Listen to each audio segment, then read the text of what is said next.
Patuloy si Pangulong Ferdinand R. Marcos Jr. sa pagpapatupad, pagsusulong at pagpapaganda ng mga serbisyo ng gobyerno.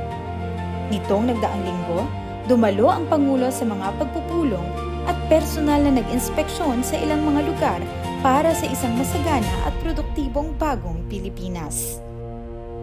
Noong August 6, pinangunahan ng Presidente ang pagpupulong ng 4th Legislative Executive Development Advisory Council o LEDAC. Tinalakay dito ang mga prioridad na panukalang batas, kabilang ang pagpapatupad ng Republic Act 12001 o ang Real Property Valuation and Assessment Reform Act.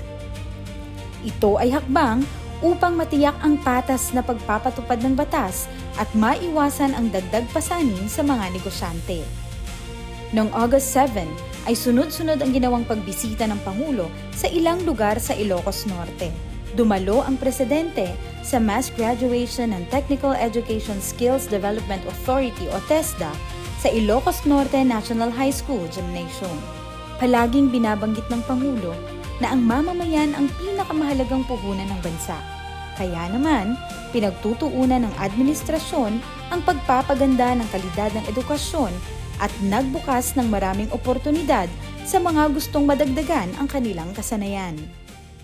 Maraming pong salamat Pangulong PBBM po sa pagbibigay po sa amin ng libreng pag-aaral po na tulong po ng TESDA. Dahil po dito, mas competent na po kaming child development worker, hindi na po kami nale-left out. Dahil po alam po na yung mga skills, trainings po na binigay po ng TESDA ay yun po ay isang malaking sandata po namin para po kami ay mas competent sa aming tungkulin po. Malaking tulong ang TESDA scholarship sa akin kasi even though na wala kang pera, you can go to school na marami kang natutunan. Yung pagbibigay nila ng allowance, malaking tulong yon. Kasi ang Barangay Health Services, ma'am, napag-aralan namin ang CPR, yung basic first aid treatment, bandaging, marami pa po.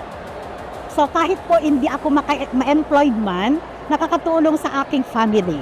Gusto kong sabihin sa ating Pangulo na i-continue nila ang programang ito dahil maraming tulong sa mga Pilipino.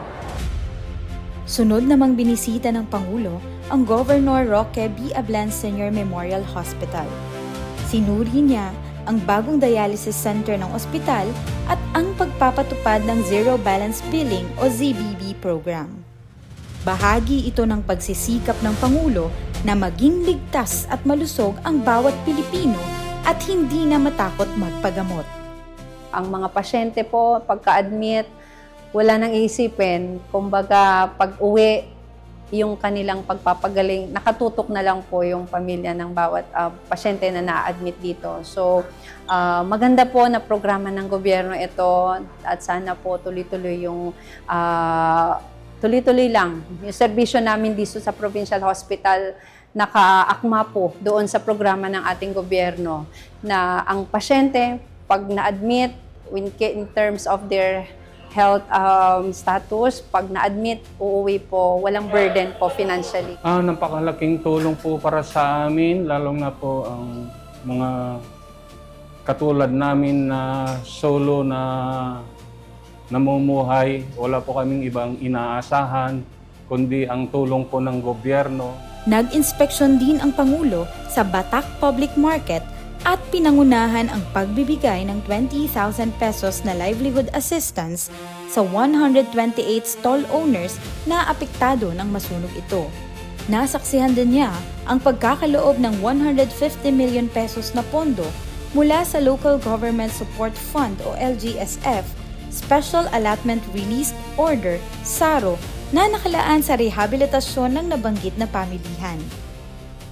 Linggo yung araw na yun, July 5, magandang benta. Siyempre, araw ng palengke. Tumawag yung kaibigan ng anak ko na nasusulong na yung market.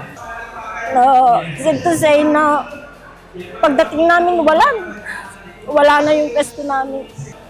Kahirap mag-pundar ng hanap buhay.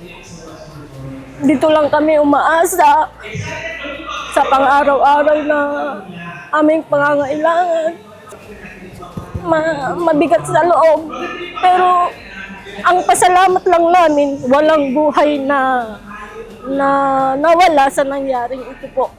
Mahal na Pangulo, maraming salamat po sa agarang pagtulong sa amin, paggabay sa amin, pagtulong sa amin para makabangon muli na kung saan yung mga bagay na nawala sa amin, sa tulong at gabay ninyo, siguro maibabalik at maibabalik po namin. Laking pasalamat namin sa inyo kasi hindi nyo kami pinabayaan. Andyan kayo lagi sa amin hanggang ngayon. Maraming salamat.